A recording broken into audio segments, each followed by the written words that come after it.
Hey everyone, I'm super excited to be speaking to the brilliant Marianne Ochota.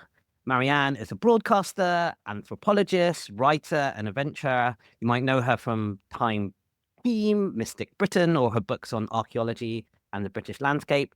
She's a passionate advocate for the countryside and explorer of the world's hidden histories. Marianne, welcome. Thank you very much for having me. It is genuinely a great privilege. Thinking about your adventures, you've Yeah. been to Chernobyl and I think also to the city of Pripyat. What struck you most about your visit to Chernobyl and how perhaps it might influence our views of resilience and environmental recovery, and anything about the abandoned city which really struck you? Oh, it was such a strange place then. I think I went with, so we were making a documentary for National Geographic. Oh no, was it Discovery? I should really know, shouldn't I? And it was about Chernobyl 30 years on and how the impact of the nuclear disaster at the nuclear power station there had impacted not just the people and the environment, but also the wildlife. And so I think I had gone with a certain set of preconceptions about what a kind of nuclear Holocaust landscape might look like. But actually, you get there, and the immediate presentation of this landscape is that it's beautiful, rural, there's loads of wildlife, and it feels lovely. And we had training before we went because we were going to be going to areas of the exclusion zone that tourists don't normally get to go to. And so you have to take additional precautions. And the person who was training us is ex-army. He was part of the army teams who would go into civil disaster zones or war zones to make safe the chemical, the nuclear, and any kind of potential biological warfare threats, so that other members of civilian and military teams could then go in safely to help restore power or rebuild a road or reach victims of the violence or whatever it was, set at field hospitals. So his was the advanced team who had to deal with the stuff. And he said, basically, in this kind of scenario, it's not a live war zone. There's not dismembered corpses strewn across the road. You're not going to find some kind of quivering wreck of a survivor in the bombed out shell of a house. It's the silent threat that is really easy to forget because it's the dust. It is just the dust that you will inhale, that will be on your skin, that has a half-life of thousands of years of radioactive contaminant, and you won't feel any different. You're not going to start coughing up blood. Your eyes aren't going to burst. It's just the silent killer that will, in 20 years' time, you get cancer, and maybe you wouldn't have if you hadn't taken the precautions that you do. And that was the thing that really struck me, that the notion of how we perceive risk is often so aesthetic. The aesthetic of what things look like, what a scary or dangerous thing looks like, versus what actually is truly a risk, was the thing that struck me. And that you have to be conscious in your vigilance, because otherwise you just become really quickly complacent. There was one point where filming days are really long, and we'd been filming in the forest because we were filming with a team of scientists who were investigating the impact on the kind of the woodland rodents, so things like little voles and little mice that live naturally in that kind of birch woodland that has grown up around all the villages, because for 30 years people haven't been cutting down trees, they haven't been cultivating fields, their gardens, where all these houses used to be. And nature is regenerated and it's impacted by the nuclear contamination, but it grows anyway. And the thing about investigating the impacts on things like dormice and voles and little mice is that because they reproduce so quickly, you've got 30 generations of impact. Whereas obviously, if you're looking at humans, you've got the children of the people who were evacuated. So when you're looking at the impact on genetic inheritance, the impact on how mutations have affected populations, things like that, you're not looking at a zombie mouse with 5 ears, but you're looking at really subtle little changes. That's fascinating. I was looking at the pictures. It also just struck me how resilient nature is, or little animals and things, and how they come back. I Yeah, think give you've it a also, chance and it runs. yeah, It runs. And I think yeah, that's one of the amazing things about talking about rewilding, even in a kind of kind of a landscape like the UK, which is very densely populated, 70% of the land mass is farmed, but you actually go, give it a little chance and it bursts back into life. And actually, that's one of the kind of things that you have to remember, that what we're doing is maintaining suppression of certain types of habitat. And what the kind of the what happens if you look at places like Chernobyl, which are far from ideal conditions for real restoration of nature, but in other ways really great, because you've entirely taken away the human pressure on those landscapes, and you go, what happens now?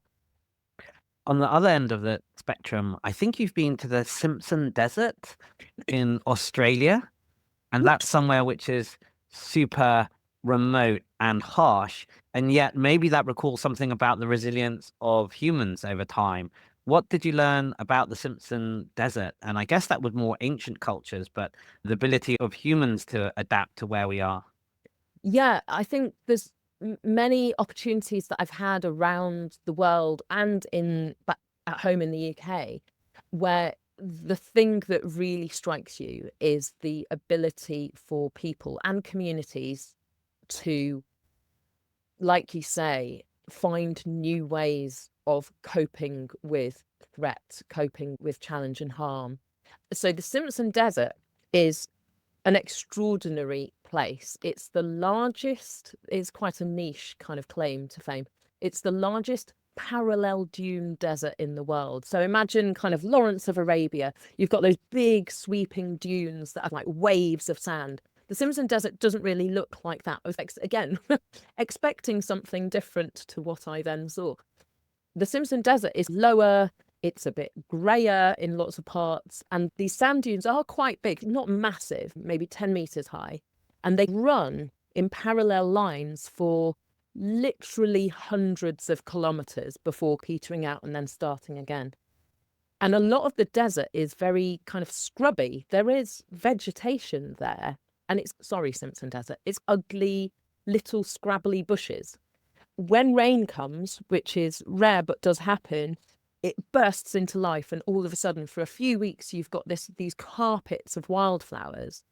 And then what happens is that the water will be held in basically kind of clay pans, where naturally the sediment has formed at a kind of a base, a slightly less permeable base. So everywhere else the water dissipates very quickly, it evaporates off because you're in a desert, it's hot and it's very dry.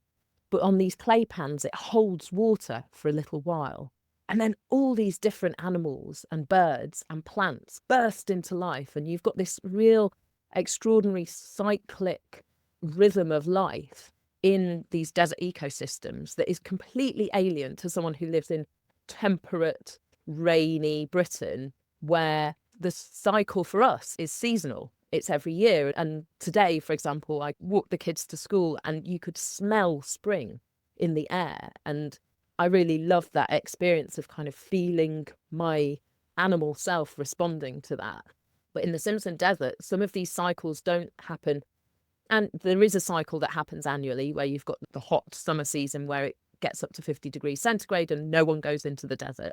And then the winter season where, for example, expedition groups like ours can go if you carry all your water with you. But some of the cycles run on generational, human generation length. So 20, 30 years, you'll get these seasonal cycles, and you've got what you end up with is species that kind of their range shrinks back to these refugia, little refuges, where they can just cling on through the really harsh seasons year after year. And then there's another rainfall event, and then they spread out again. And then they circle back to these refuges, which are really biodiverse and really precious, because if you lose a refuge, then you lose literally thousands of species, from plants to invertebrates to the slightly bigger animals. And then, of course, you've got the desert specialists who can cope. Big-eared little mice and funny little lizards with big fat tails that store moisture. But it's an amazing habitat to walk across. So we were walking and we had camels carrying our watering kits. So there's no permanent sources of water in the desert because these clay pans are very temporary, seasonal. And the people who used to live there, the people native, indigenous to that area, were the Wankanaru. And they would go into the desert. They'd live on the desert fringes, and then they would go into the desert when conditions were suitable. And they were doing a number of things. Fishing, for example, in these clay pans. Where do the fish come from? Nobody, the biologists know, but it feels like they spring from nowhere. And the Wankanaru had these wells, effectively, where they create a kind of a natural clay pan very low down, and then it gets filled with sand, but it holds enough water. So then when you get to a well, you can dig out the native well, and you will get literally a kind of a cup's worth of water at a time. But because that kind of generationally inherited knowledge of how to survive in these landscapes, that's enough. That will keep you going. And then you can walk another 20 miles to the next native. If you miss you're screwed. That's it, you're done. But so you don't miss. And you walk at night often. You walk in the kind of crepuscular times, dusk and dawn, or sometimes through the night, just to cover the distance to get to the next. And I assume that the wells are about one day's walk away from one another. Yeah, exactly. And the thing that was always confusing to the white colonists who were turning up with horses and with a canoe or a boat strapped to a horse that would then promptly drop down dead after a few days because the conditions were just horrific and horses can't survive walking on that kind of sand. They started to import camels. So camels aren't native to Australia. There's thousands of them now, and they're a kind of a problem. But camels could cope. But the thing that they didn't understand was how the people could have coped. And they just thought they must have been living like animals. And actually go, no, it's incredibly sophisticated knowledge that just cannot be underestimated. And actually what you see, as well as these chains of native wells that are, like you say, about a day's walk between one to the other, are stands of this particular plant called pitchery, which has the same kind of volatile chemicals as tobacco. So you can chew it. And it gives you a bit of a high. And pitchery was traded up and down north, south, pretty much across most of the continent of Australia.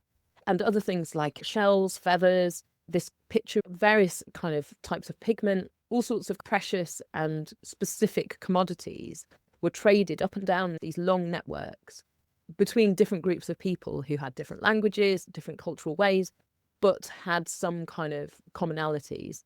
And so what you'll find is, in what feels like genuinely the middle of nowhere, is a pitchery stand, a stand of these bushes, but you can see that it's been cut and coppiced by human hands. It's growing in a different way. Now, I wouldn't have been able to see that, but in our expedition team, we were traveling with botanists who were like, I see it.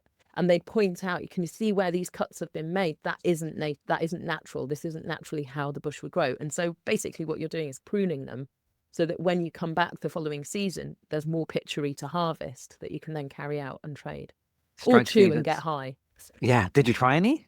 I didn't know. You have to dry it and then ferment it. And then, so you might have bad reactions. Maybe not think to try for the first time. Never tried a cigarette. I managed to skip that phase of being a teenager. So I feel like maybe pitchery would have been the thing to get you through. Break the seal. Yeah, exactly. It strikes me that there is such sophisticated ancient knowledge, and also these cultures, which obviously the colonialists went and destroyed. But coming back closer to home, how many ancient UK sites have you visited? How many of these henges have you been to? Because I'm pretty sure you've visited Stonehenge, and you've written about Avebury. You've written about Callanay as well. I'm not sure if I've pronounced that correctly. But what do you think is going on with the UK henges? Are you fond of the kind of astronomy type ideas about why the henges were about? And what do you think about some of these ancient sites in Britain? Britain is just the best for like really weird old stuff. I think that's the thing, Ben, that links lots of my work. So, for example, the trip in Chernobyl, not only were we looking at the wildlife, but also meeting people who wanted to come back, for example. The Wankanaru people still exist, despite all the horrific and brutal treatment and the kind of cultural genocide, people still go to the desert now. They live out of the desert, but they do still go bush.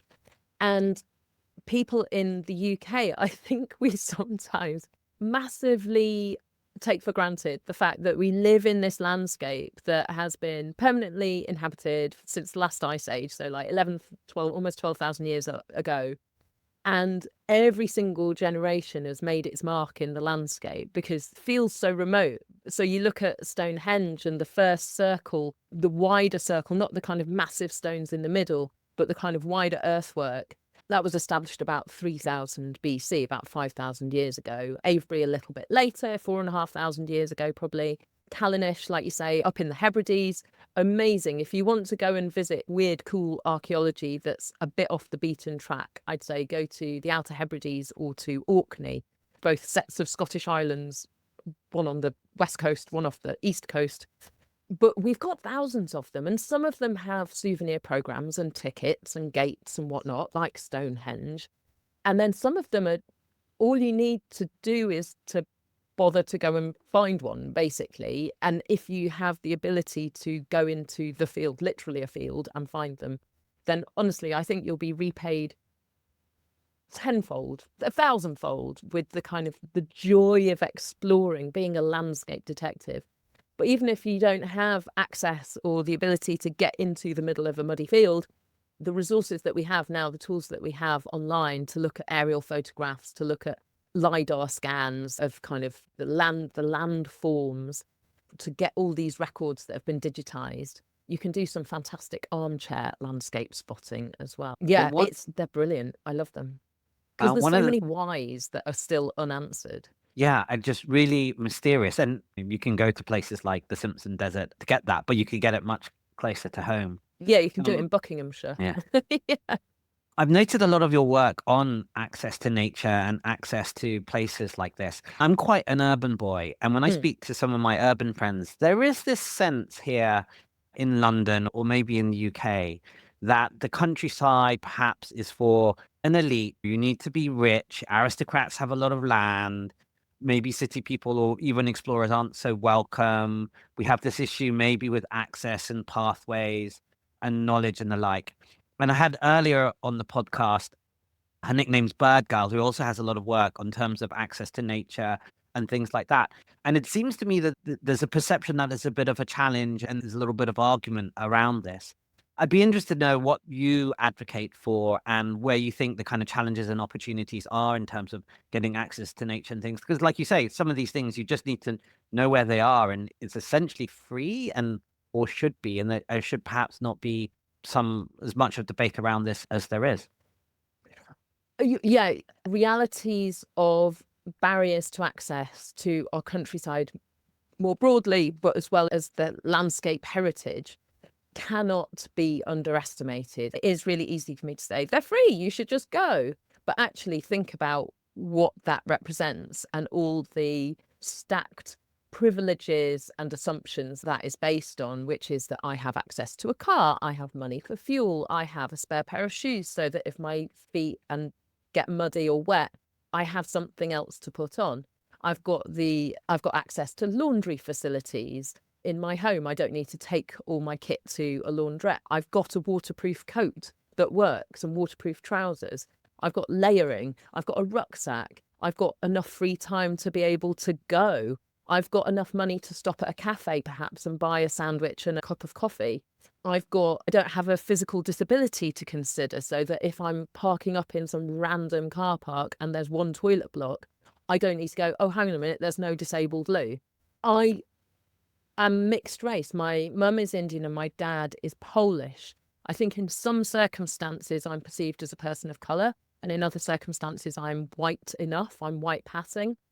I think it makes a big difference when you're able-bodied and you're wearing Gore-Tex, that people nod at you and go, oh, yeah, she's the right kind of person to be here. She looks like she probably knows what she's doing. But I've spoken to people who I know loads of people who've faced really explicit, horrific racism. The gang of friends who went walking and there was one place to go to the toilet, which was a pub. And as they went through this village, And one of the guys is a practicing Muslim, and he didn't want to go into the pub, so he sat outside while his mates went in to go to the loo. And someone who's standing outside, one of the locals, I guess, having a cigarette, said, "Oh, you're leaving the terrorist outside then, are you?" And it's just horrific. There's a guy called Samid Asghar who runs a guiding company called Summit Special. He works a lot with people from the global majority, guiding them on kind of walks, increasing community capacity and confidence to get in the outdoors. Because if you're walking with a group who you have an affinity with, you don't feel so exposed, you don't feel unsafe. And they get death threats. They get death threats for taking over the countryside, inverted commas. And it is genuinely appalling to see how hard it is for some people to simply be in the countryside. And often we think of racism and poverty and access to public transport and stuff like that as urban issues. We are a majority urban society. Most of us live in towns and cities. But we cannot forget that the rural communities need to be economically viable. They need to be culturally diverse. They need to be able to have access to affordable homes and sustainable transport. And I think one of the things that when we forget that or overlook it or assume that it's probably fine because actually it's all aristocrats and people leaning over 5-bar fences, gates, chewing straw, that actually you create the perfect conditions for a rise in populism as much as anything. And we do a kind of massive injustice to all those communities if we don't take seriously their needs to be economically viable, diverse, exciting, entrepreneurial communities in exactly the same way that we look at Leeds or Manchester or London and go, well, of course, you need to create opportunities for business development and investment and green power and blah, blah, blah, blah, blah, blah, blah. Name all the things that are important. If you don't go, and how does that work in the rural hinterlands?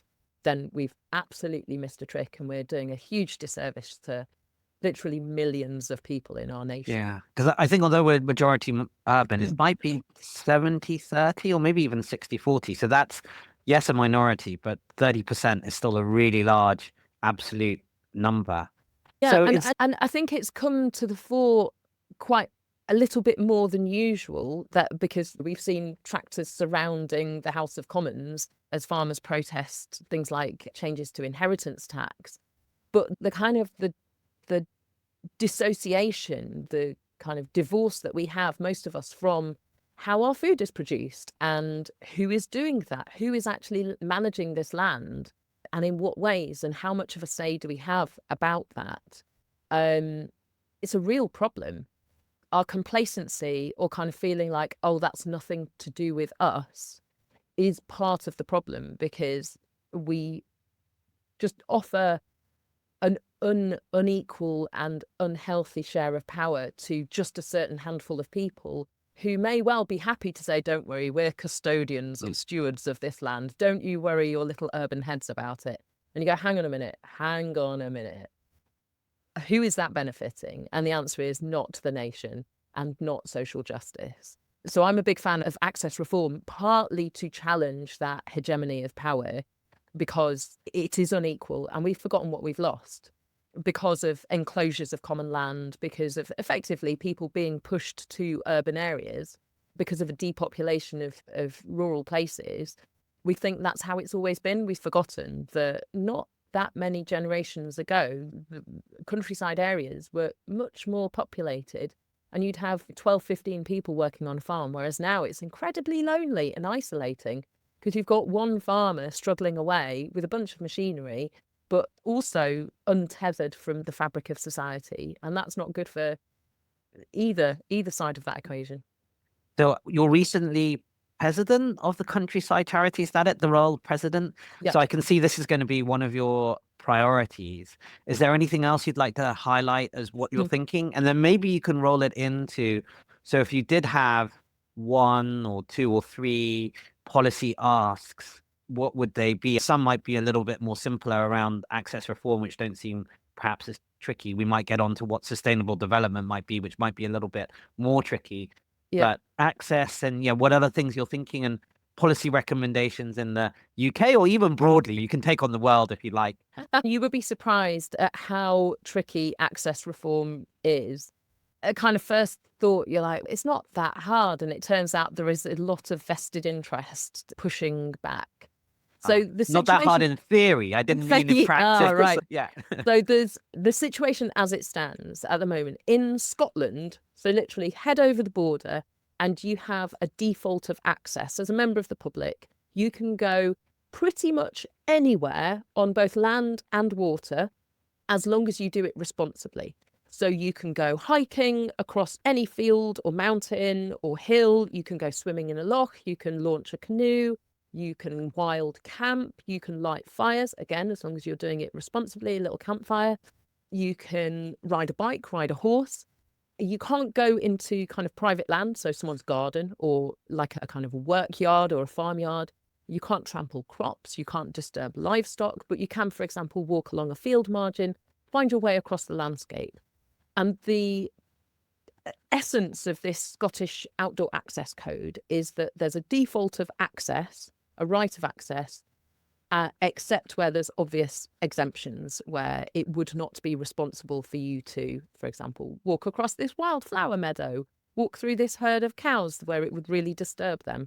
You have to, it's on you to behave responsibly and to educate yourself on what responsible access looks like.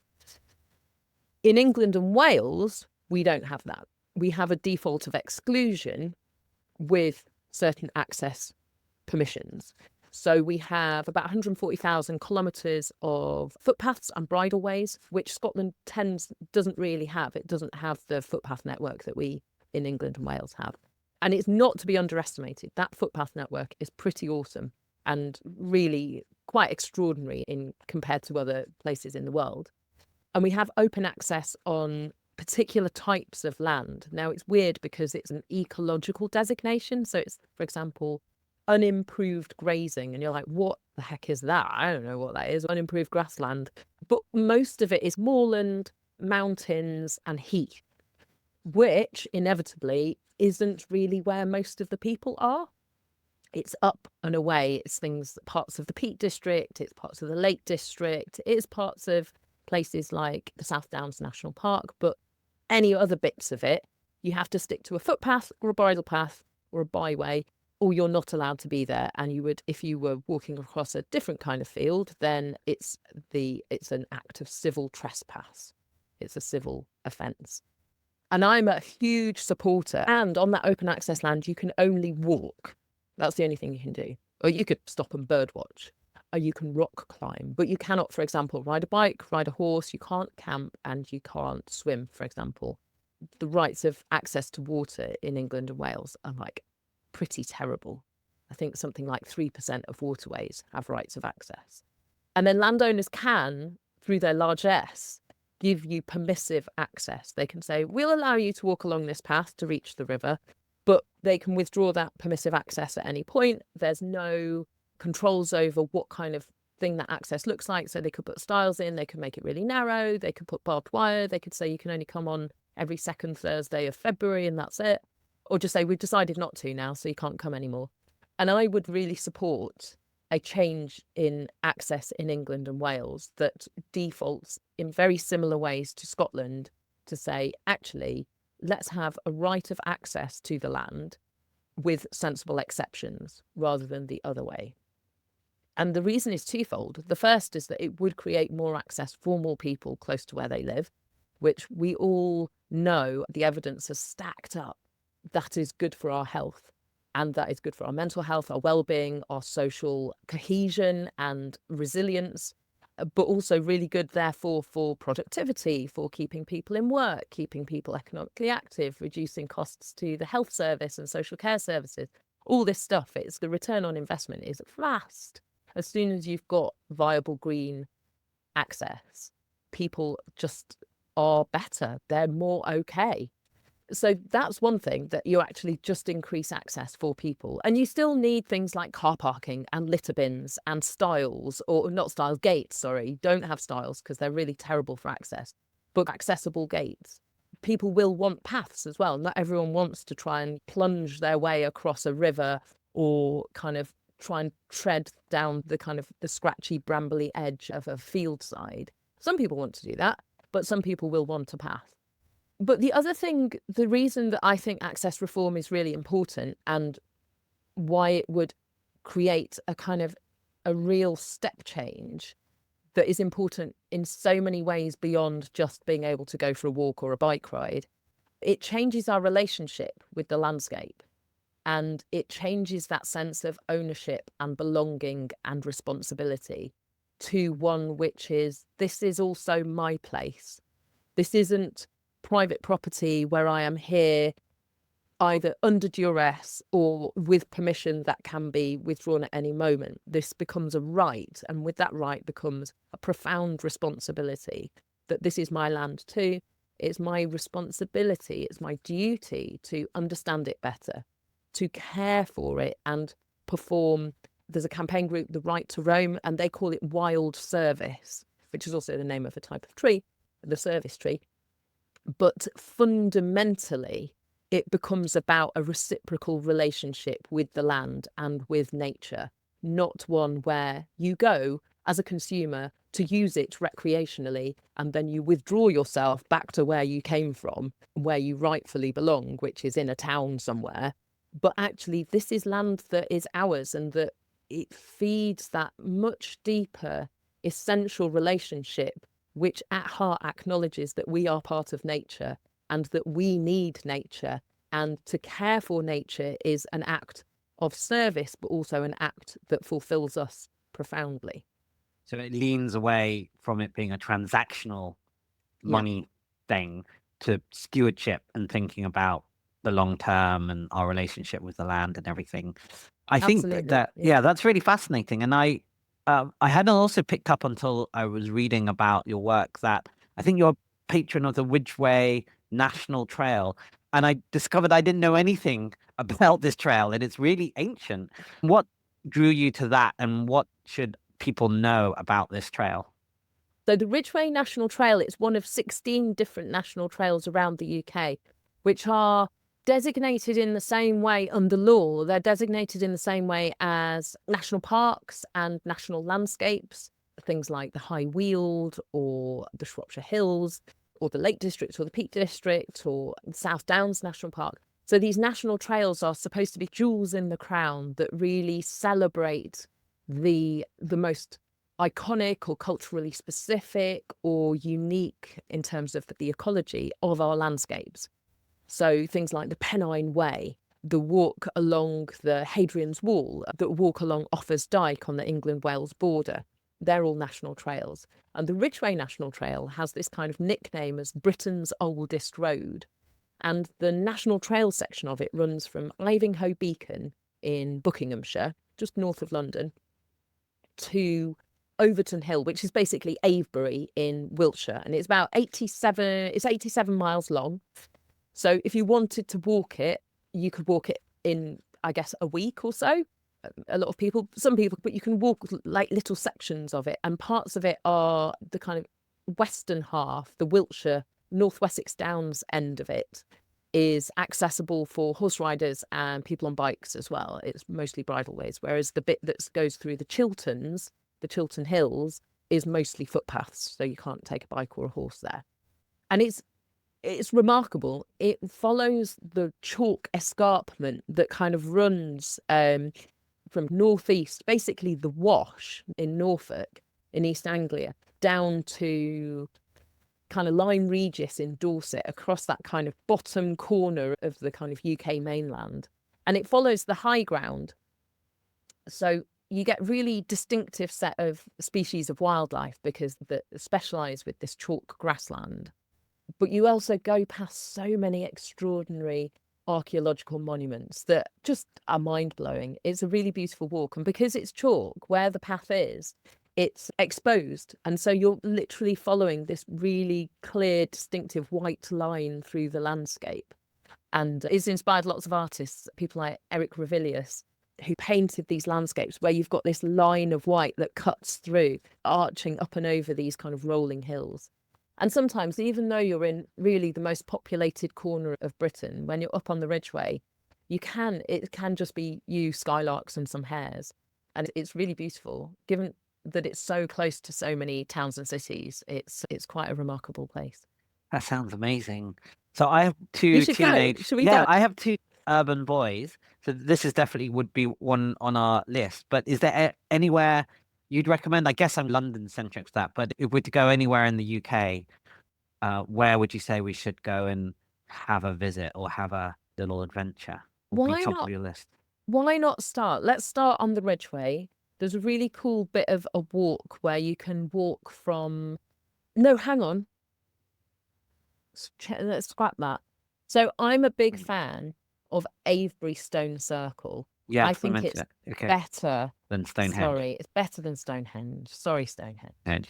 Partly because you can get up close and personal to the stone. Stonehenge, you have to stay on the path and just Yeah. like squint to see the thing. And you're like, oh, is that it? It's a bit small. It is impressive, fine, but it's not cool. It's not viscerally Yeah. amazing. So going to Avebury and you can hug these absolutely enormous, like tons and tons of stone and kind of wonder, genuinely marvel at the construction of the biggest henge in Europe. It's a super henge. It's so big, it's got a village in the middle of it.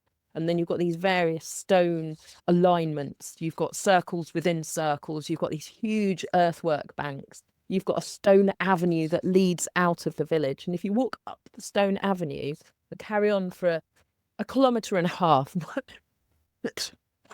carry on for about a kilometre and a half. So not too bad, even for people who don't love walking. Walk slightly up a hill and you get to a place called West Kennet Longbarrow, which is from about 5,500 years old. It's an old tomb from the late Stone Age, and you can go inside the spooky tomb. And you can literally sit inside a prehistoric tomb that is older than the Great Pyramid of Giza. And it's literally just you and a footpath, and you can wander in, and it's on you to explore. Yeah, which I think is brilliant. definitely going. I think we're going to try and get there this year. And I suppose there's a whole ancient community complex around this, or was it more just a religious pilgrimage site? Such a good question, Ben. Avebury is obviously really important. We don't know quite how it was used, but it has ceremonial proportions. One of the really interesting things actually about lots of different henge monuments. So Stonehenge is officially a henge because of a tiny earthwork way further out than the kind of big stones that you see. And a henge coming from the outside, it's got a bank of earth and then a ditch. So the ditch is on the inside of the circle. That's officially what makes something a henge. As opposed to if you think about like defensive earthworks around a castle, you would have the ditch on the outside and then a much bigger bank on the inside because you're trying to stop people from getting in. So they have to get down the ditch and then they have an even higher climb to get over the bank of earth with a wall on top or what have you. Whereas a henge from the prehistoric period, so in the late Stone Age and the Bronze Age, what you have as a kind of theme is that you've got the earthwork on the outside, you've got a bank and then a ditch on the inside. So it's more like it's containing something on the inside rather than preventing something from coming in from the out.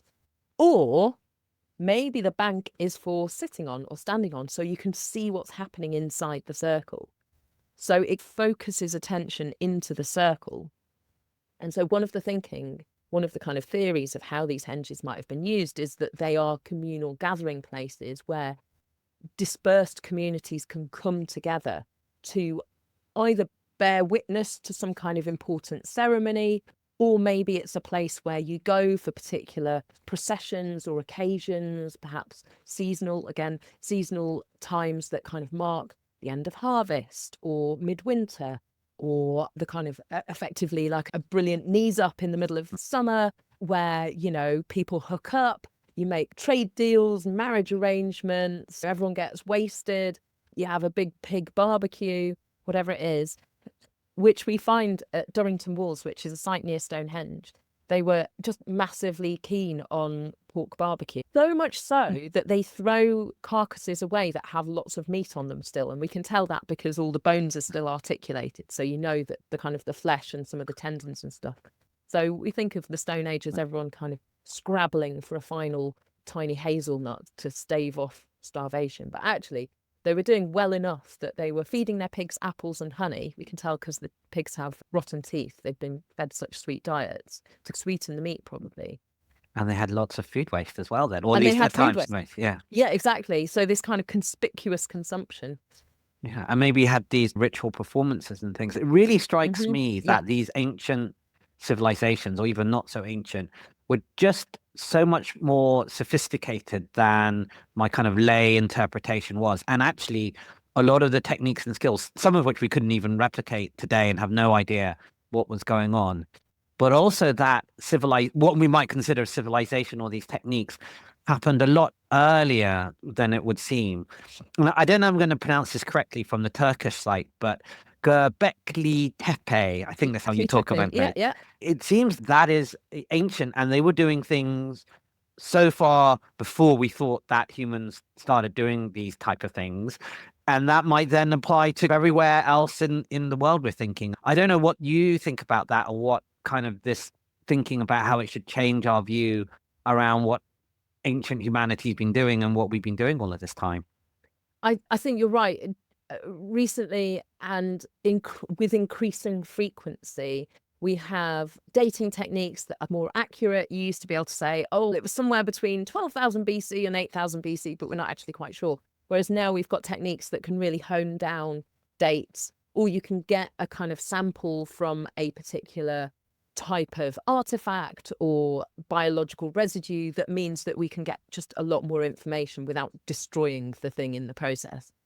But yeah, basically, most frequently, the thing that we thought first happened in 4000 BC, then you suddenly get dates. For example, Göbekli Tepe, this really extraordinary kind of ceremonial complex where there's evidence of early agriculture, there's evidence of narrative storytelling in these kind of carved panels.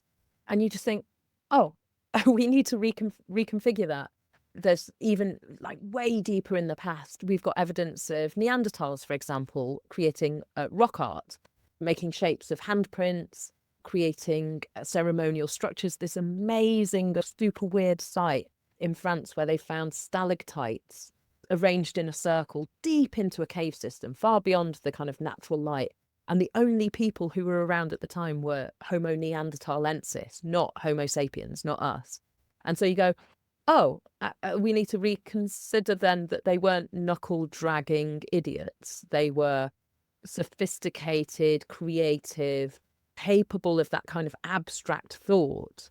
So quite regularly, the kind of list of criteria that we use as human exceptionalism. Oh, we're the only animals who do language. We're the only animals who create art. And you go, oh no, it turns out Neanderthals did that too. Oh, it turns out that whales use vocalizations that distinctly identify different individuals, which you might otherwise call a name, for example. You're right, they're not sitting around the whale equivalent of a campfire telling stories about the gods and monsters, as far as we know. But we constantly underestimate both other species and we constantly underestimate the humans who came before us. I think that's the one, I think that should be on the list of human criteria. We're just rude and exceptionalist regularly. And maybe, I don't know whether it's this, I guess you could almost say it's this lack of imagination, but I was reading a lot about and observed, for instance, octopus. So this is almost like ancient.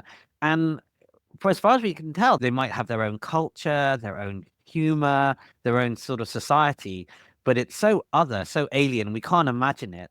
And we don't have their language, but they might go, we can't understand your language. Imagine if you could trade with octopus or speak with ants.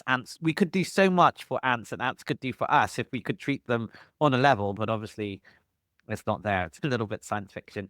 Yeah, but you're right. I think you think who loses when we have that failure of imagination or failure of curiosity? And I think sometimes it's not because we can't work it out, it's because the impact of acknowledging the sentience or the importance or the integrity of that particular organism would profoundly force implications and changes in the way that we act, that we take for granted, that put our needs first. But fundamentally, we are facing climatic Armageddon and a massive crisis in biodiversity collapse. And so business as usual is clearly not working. And because we're short-termist, that failure of imagination, and because we've got so much kind of vested interest in, for some of us, often the people who are pulling the levers of power and money, where money goes, they have enough vested interest in maintaining some version of status quo. But it doesn't serve us, not as a species, not for the majority of us, in fact, of the kind of 8 billion humans on the planet, and certainly not for the broader spectrum of non-human kin, or other than, more than human, if you want, other than human.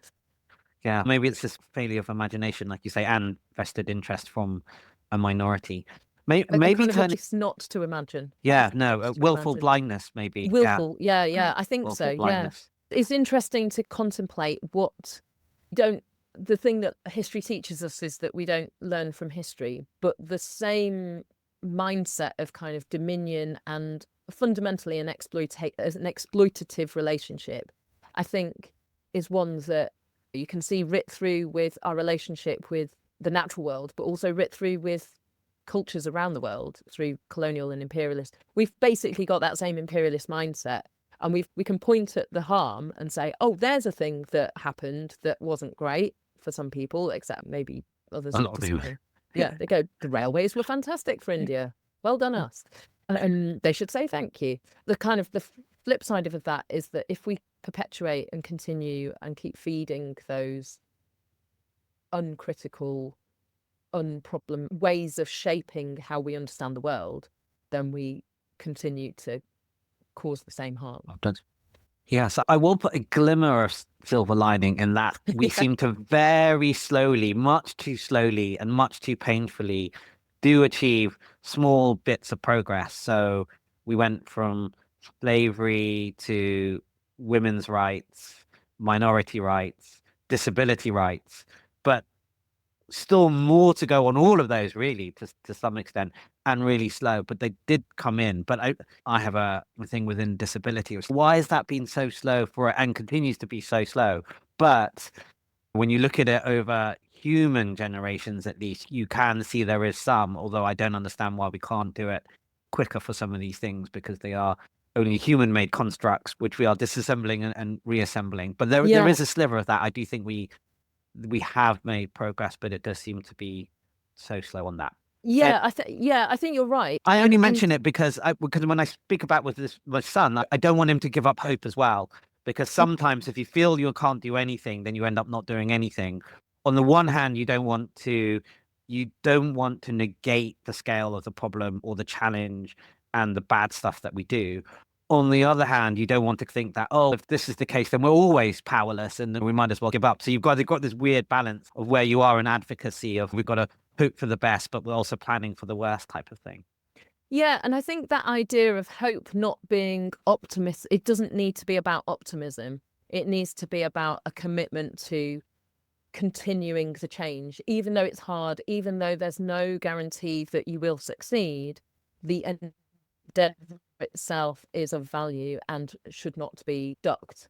And I think the other thing is, you're absolutely right. It's really easy for us to be pessimistic and go, oh, aren't things terrible? And they do feel, admittedly, quite terrible at the moment. And all those gains that I thought to some extent we had down, there was consensus that this was a good thing, now feel like they're at renewed risk of going backwards, particularly with the Trump presidency, to a kind of a lesser extent with, for example, disability cuts announced by the kind of Labour government in the UK. You go, hang on a minute, what the things that we took perhaps were a bit complacent and took for granted. We thought we'd won that war and we could move on, or won that battle and could move on.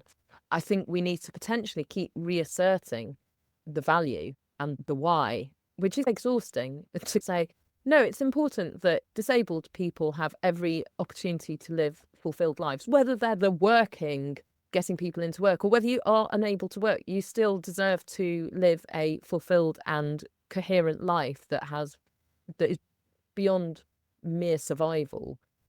You think, didn't the Victorians decide that was probably appropriate? Wasn't that? Didn't we beat women's suffrage as a kind of concept? Yeah, settled that a while ago, maybe. Yeah, exactly. It turns out, yeah. Yeah. Maybe Yeah. turning to you for the last couple of questions. I'm Yeah. interested in your creative and writing process, because you do all of this traveling and broadcasting and storytelling. You're a brilliant presenter, but you've also written all of these amazing books. I've asked this to a number of people, and there's no right answers, but I'm always really fascinating. Do you write in bursts? Do you keep notes? Do you keep a little drawing pad where you are as well? Do you do it in weeks at a time or every day? How do you like to write, and how's your process? Oh, it's such a pertinent question at the minute, Ben. I have a very long overdue writing project. Apologies to Mike at Pan Macmillan, and it is coming, who's my editor. So I have two small children, one's 6 and one's 3, and that has massively impacted my ability to, I think, go with what feels like the natural rhythm of my writing and creativity, because it has to be shoehorned in between all of life and the kind of caring responsibilities. Naturally, left to my own kind of will, I would write from the afternoon into the evening in long days. I'm like more ploddy Shire horse than I am sprinting thoroughbred, for sure. It takes me a long time to percolate and settle and faff about, and then I start to slowly get into the writing. So I find that actually to get proper big bits of writing done, I basically have to leave my family and go and stay. I go and stay in a youth hostel where there's very little else to do apart from going for a walk or sitting and writing. Those are my two permitted activities, or go for a run or something like that. Because otherwise I just end up, I don't know, I'm just making spaghetti bolognese and then putting the washing on. And then by the time the kids are in bed, you're just like, oh, I'm tired now. So working in short bursts does not work for me. It does for like admin-y stuff, but like the big brain work, I need hours and hours on end, and probably days upon days where you build up that momentum. Do you edit as you go, or do you put it all out and then edit afterwards, which you need your build up of days? Yeah, I try not to. My husband, Joe Craig, is an author. He writes children's books, fiction, and I write non-fiction. So the activities are slightly different, but there are elements which are the same, which is, and many years ago, I actually overheard him giving advice to a youngster who was saying, oh, I want to write stories. What do I do?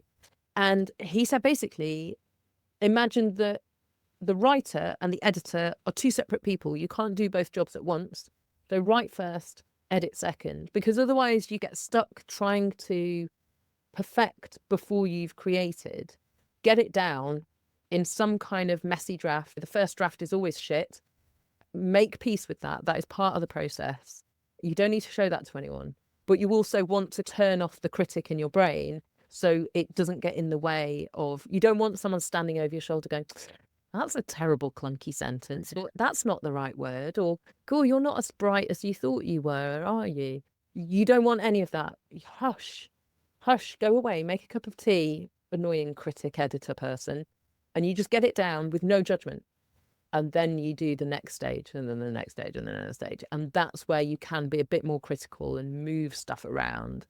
I've just started using Scrivener as a software. I was attempting to write this book that I'm working on at the moment, which is a history of our species, but short and very readable. It covers Göbekli Tepe, in fact, and Neanderthals. And I was really struggling with a Word document of such a long manuscript that kind of has so many aspects that relate to one another. So I gave Scrivener a go, which I found very helpful, because it also has the functionality where you can just make everything else go black, literally go black, and you've just got words and you don't get distracted, because it looks and feels like Word. So you're not faffing with a really complex bit of software. A decent amount of screenwriters, actually, and some playwrights use a kind of Scrivener type thing. I use, although I haven't done a long piece for a while, and I'm not sure I quite have the space around because of children's things, the post-it note strategy, which was the kind of analog version of a kind of Scrivener. So when you have a scene or a little chapter, but also, or even something which would only be 2 or 3 paragraphs worth, so you have the heading, but you're not quite sure where you place it and you don't Yeah. want to lose it. You have it, but you also want to go, oh, you know what? It's no good being in the middle, in the first third. It actually has to go all the way into the middle third somewhere. And you rearrange those, or you realize, you know what, that's no good. So you just tear up the post-it note and put it somewhere else. Yeah. Yeah. That feeling of having nothing is sacred when you're editing, and you might have spent hours, days trying to get a thing clear or sorted, and then you go to review it and you're like, oh, I don't need it. It shouldn't Doesn't be fit, here. yeah. Yeah, it doesn't fit. But I'm a very paper-based person. I like still use a paper diary, for example. I do try and get some of it online, and what I tend to do, I don't know why I do this, but I tend to create like email drafts to myself. So I use my drafts folder on Outlook to get down a kind of, like you say, a line or a link or a something. Just again, because I don't enjoy spending time interfacing with technology. I'd much rather be digging a hole outdoors or doing something in the naturey outdoor space. So the thing that, even though it's clunky and doesn't quite do the job, it does the job well enough with less kind of mental friction. Yeah, my wife Anushka actually does that quite a lot, and she's writing in a kind of non-fiction narrative sense as well. But I'm always really worried. It's, oh no, you're gonna lose it in drafts, or no, that's somewhere where you don't lose it and things. But yeah, no, it that works does for her, happen, right? And things. Yeah, I don't know if it does our work for running me. joke. Yeah. I should. The kind of should is always a terrible. Is never that useful in any bit of life, but as a writer as well, I should be more organized. Creative messiness, though, I'm really in favor of it. That actually, it sometimes means you get linkages and ideas that you wouldn't otherwise if you're too rigid in form. Maybe that's just an excuse, but I do think it's I do think it's true. I think that's very true, and I think I don't know if it's a kind of stage of life or it's an age thing, but I'm definitely less bought into the idea of efficiency and kind of high output productivity now, because A, it's not very sustainable. You burn out, but also because it's really easy, isn't it, in our kind of in the world in which we live, to feel like that's where your value as a person lies. And it's really helpful, I think, to sometimes just go, but why are you doing that? What value does it value in perceived in a much broader sense, rather than, are you going to earn money? Are you going to earn lots of money or no money? You actually go, look, what does this add to your obituary, for argument's sake? Or by creating some sense of positive legacy, not in an egotistical way, but in a kind of, have you left the world a better place than if you weren't there? Referring back to our idea of stewardship earlier. And I do think it's almost in all things, like big or small or personal or organizational, that the offset to efficiency, there's trade-offs in everything, the economists say. The offset of efficiency is less resiliency. And you see that to the extent that you make things just in time or one supply line really cheaply because this is really efficient, you're much less resilient as a person, as a system, as an organization, as when something goes wrong. And something always goes wrong. If you have a single supply line, really efficient, your supply line is disrupted, you have no more business. And so actually, this is a lesson I think I take sometimes from nature. Nature has a lot of redundancy, which actually is resiliency. In some ways it's efficient, in some ways it seems mysteriously inefficient, but it's not inefficient in this operational sense. It's because it's building these other things around it. Exactly. Yeah. And it depends on the time scale that you're perceiving as well. Like, how big is the perceived, what are the parameters of your project, inverted commas? And you're right. Yeah. That idea of kind of redundancy or inefficiency being bad, and you go, actually, if you reconsider, maybe that's the most important thing. I was chatting to a youngster I know the other day who's 12 years old and was talking about doing Duke of Edinburgh award, and how it wasn't really of value anymore unless you do your gold Duke of Edinburgh, the bronze and the silver. Everyone's got them. So they're not really worth anything. And it really struck me that for that youngster in their kind of social circle and their education circle, it was perceived as what is the product, what is the output, rather than process or what you might get from it by doing community service, by learning skills to go hiking and read a map, by learning about a different project in a kind of follow your own nose, Montessori, indulge your own learning and curiosity. And I thought, oh no, what we're failing our youngsters. This is exactly your point about the transactional nature of some of these items within nature, and to lean back that obviously the majority of the value is not in your little gold, bronze or silver certificate. The majority of the value has to be in the experience and everything. But if you're only doing it for the certificate, then obviously you lose everything.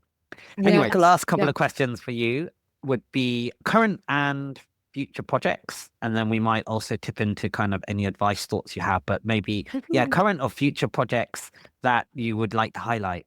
So the big current project is this book about humans, which I started writing a number of years ago and then put down, basically because having very small children fries your brain, it turns out, whilst also trying to keep all the other plates spinning.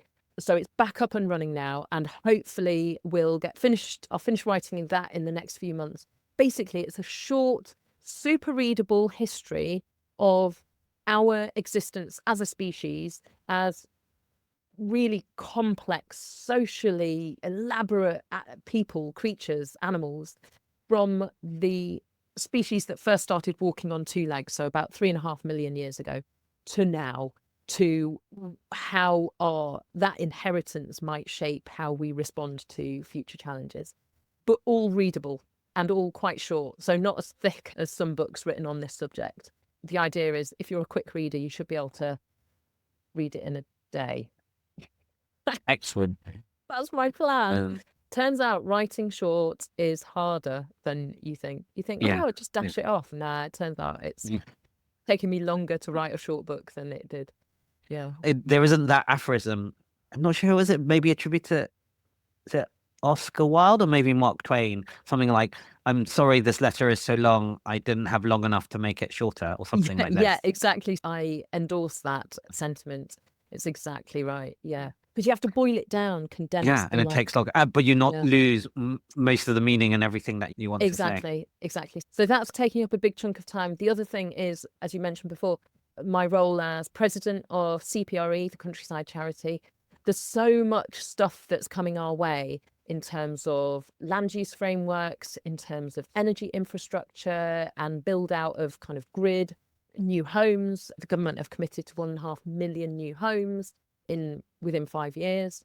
Probably unachievable, but how you go about doing that, even in the kind of steps towards that, there's a way of doing it well, and there's a way of doing it that will cause really great harm and actually just make loads of money for the mass house builders, but not deliver affordable housing, social justice, or protection of the natural environment. So there's lots of stuff coming to CPRE that we feel passionately about, want to advocate strongly for, drive policy influence.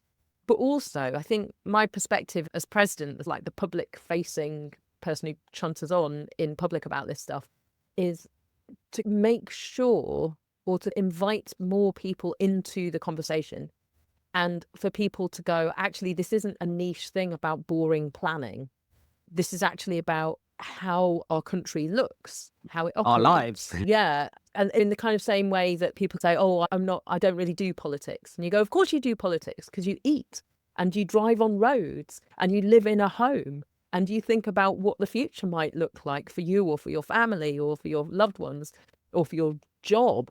Of course you do politics. And so I think that I feel the same about everybody does countryside issues, whether you live in a high rise in the middle of the London Docklands or you live in a kind of rural cottage in the middle of Rutland. It doesn't matter. It matters to us. These things impact all of us, and we should all have a say. We need to grow our ecological literacy and confidence to speak out on these issues. Yeah, I should have asked you about sustainable development in rural Britain or urban Britain overall. So maybe I'll sneak one in because there's this debate very live, particularly within England, Mm. around sustainable development, solar panels, local communities, and maybe around this green belt. So I've been to bits of the green belt, and some bits of the green belt are really horrid, but some bits of the green belt are really lovely. And it's this really difficult, this is this balance that we have, that we have got needs and we also want to protect. We also need to develop, but not lose what's really valuable about the past. And I see this in reading some of your books around some of the sites that we have, or like this old wooden church and the like, that by able to incorporate some of the now with the past, you actually keep the past alive. And that's what people did in the past. And then sometimes if you ossify something, like when the green belt was set up, it might have been fit for purpose then, it might not be fit for purpose now. But how do we save the bits that we want whilst not letting it over? So that's a massive, huge question on the sustainable development, maybe seen through the green belt. But I don't know if you Yeah, had wanted to share a couple of thoughts on that. sure. So the thing about the green belt is it's a planning designation. It was set up to prevent urban sprawl. So when it first got set up, it was in response to development that was really ad hoc. Basically, you'd have a kind of a trunk road coming out of a town, and developers would buy up the land, and then they were building houses along the full length of these roads and then building out either side. So then towns would get merged.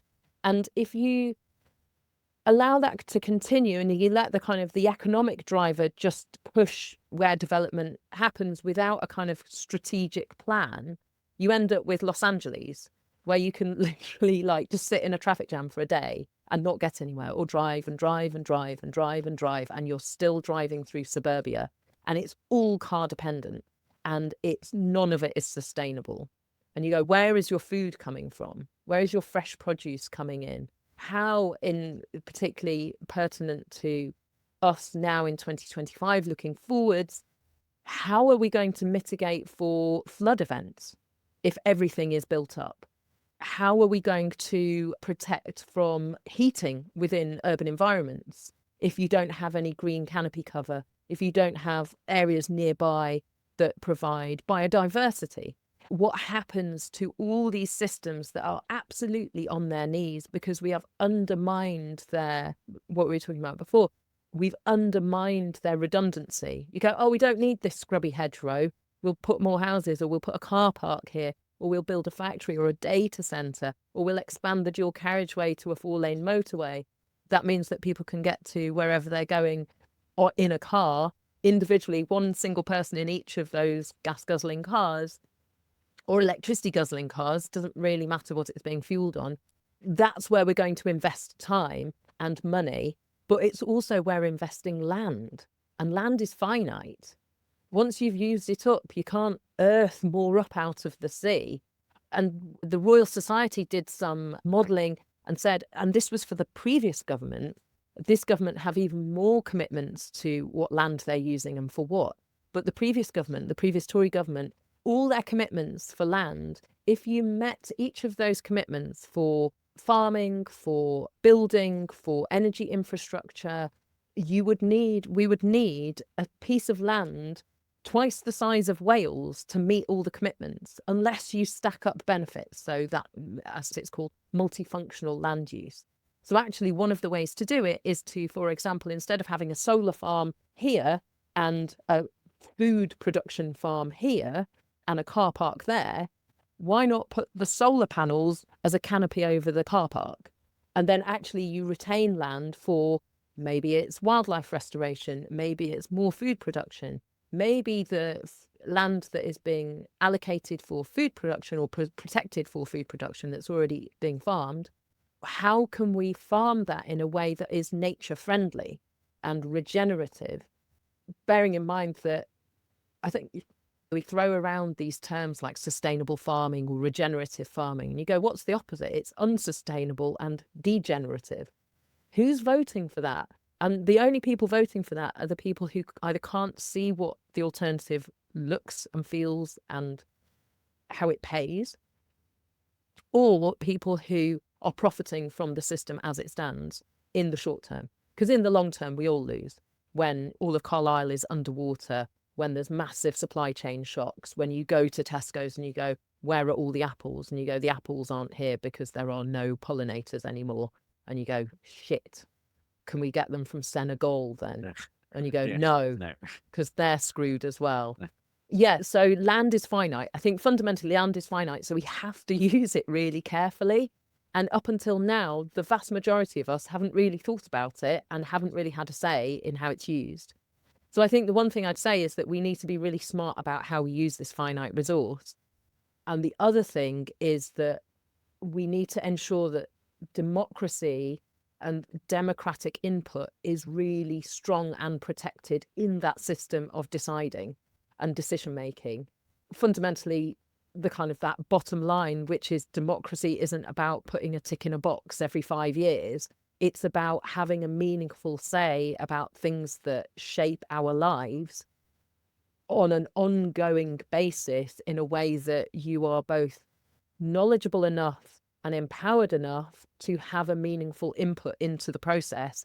And then that input is taken into the consideration and the output. You can see how your input impacted on the final outcome, as opposed to people going to public consultations feeling like they're really impassioned in terms of what they're arguing for, or what they're saying, have you thought about this? Or we're worried about this. And it feels like a kind of a paper exercise where someone just nodded. Why bother having them if entirely disregarded? Because that's, again, where you feed the rise of populism. People who feel like they're not invested in the systems of power and they go, screw you, I'm going to vote for those other crazies who are saying, we'll give you what you want. Yeah. Strong democratic processes and much better thinking about land use. Okay, that sounds really good. Yeah. If we sort that out, then so you can think, oh, I had a great time as president. Okay, last question then is, do you have any advice for people? Maybe these are people who want to do more with nature, or maybe it's your amazing career of being both anthropologist and into broadcasting and into creative arts, or any overall life advice that you would like to give listeners? Oh, it's such a loaded question. Okay, I'll go 2 things. Thing number 1, career advice, particularly for youngsters, but actually I think probably relevant to everybody. And I have to remind myself, I give myself this advice too, which is that it doesn't all need to be part of a big plan. Say yes to stuff, follow your curiosity, see where it leads. Be open to the journey rather than the transactional output. And in terms of connecting to nature, don't feel like it needs to be big or once in a lifetime or exotic or remote or expensive. It can literally be. We started guerrilla gardening the patch of land at the end of our street, and I live in suburbia just outside London. And it had some really scrubby bushes that maybe the council would have come and laid at the start of the season. But actually, me and a couple of neighbours went, hang on, let's try and do something with that little patch of land. We haven't got permission, but I contacted the local garden centre and said, we're doing some community gardening. Can you help us? So they gave us some vouchers to spend on plants, wildlife-friendly plants. We've got some seeds that we're all propagating on our windowsills that we'll plant out when the little fellas are a little bit bigger. And honestly, the combination of social connection, investing in your place, people walking past going, oh, hello, what are you doing? And just starting little conversations. It's lifted the whole feeling of what matters, and that you find common ground with people that you might otherwise not have an opportunity to chat to, or not feel like you're allowed to stop and talk to them. And actually, the outcome is that we have a nicer environment for the people and a nicer environment for wildlife. And we've made friends with each other. So start small. It doesn't need to be expensive. It doesn't need to be time consuming. Go for a walk and stop and use all 5 senses. What can you smell? What can you hear? Feel something. Find a funny little bit of moss or a bobbly brick. Notice the lichens growing on, or the mosses growing on the side of a tree or the side of a brick wall or whatever it is. Notice where the birds fly and where they don't fly. And don't forget to breathe. Yeah. Oh, that sounds excellent. So follow your curiosity and for nature, it can be small things. Yeah, so I remember we go mudlarking down the River Thames, or even just walking on the River Thames beach right in the middle of London, it seems, Yeah. but then you're transported far away. And Yeah, and through these small time things. or beyond yourself. Yeah. Yeah. Great. Yeah. On that, Marianne, thank you very much. Thank you for having me.